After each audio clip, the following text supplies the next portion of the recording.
भारताने सांडलेल्या पाकिस्तानी रक्ताचा बदला घेणार. ऑपरेशन सिंदूरनंतर पाकिस्तानी पंतप्रधान शहबाज शरीफ यांची भारताला पोकळ धमकी. भारताच्या 80 लढाऊ विमानांनी स्ट्राईक केल्याचा दावा.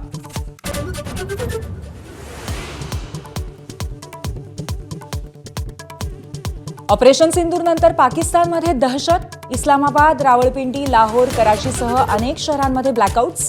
भारत पुन्हा हल्ला करण्याची भीती.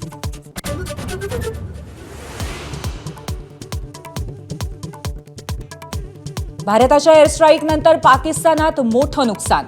मुरिदकेमधल्या लष्कर-ए-तोयबा आणि बहावलपूरमधल्या जैश-ए-मोहम्मदच्या बेचिराख मुख्यालयाचे एक्सक्लुझिव्ह फोटो माझ्या हाती.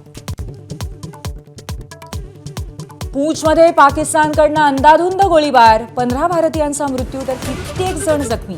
गोळीबारामध्ये हरियाणातील जवान दिनेश कुमार शहीद.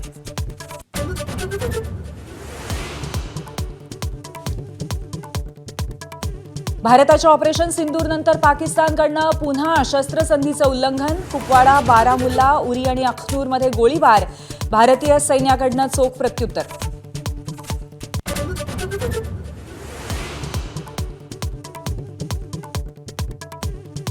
ऑपरेशन सिंदूरनंतर देशभरामध्ये भारतीय सैन्याचं कौतुक. केंद्र सरकारने आज बोलावली सर्वपक्षीय बैठक. विरोधकांना ऑपरेशनची माहिती देणार.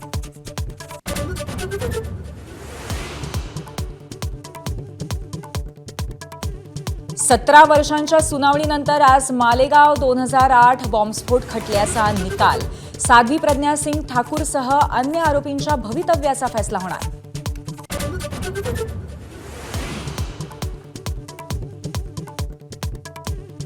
मराठवाडा पुन्हा होतोय टँकरवाडा. 8 जिल्ह्यातील 278 गावांना 433 टँकरने पाणी पुरवठा. छत्रपती संभाजीनगरमध्ये सर्वाधिक 257 टँकर सुरू.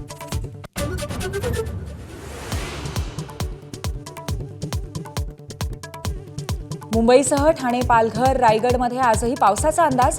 जोरदार वाऱ्यासह पावसाची शक्यता. हवामान विभागाकडून सतर्कतेचा इशारा.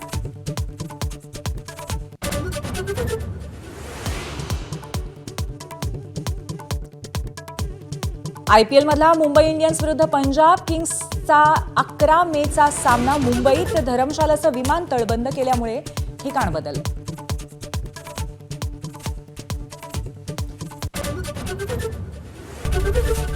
एबीपी माझा, उघडा डोळे बघा नीट.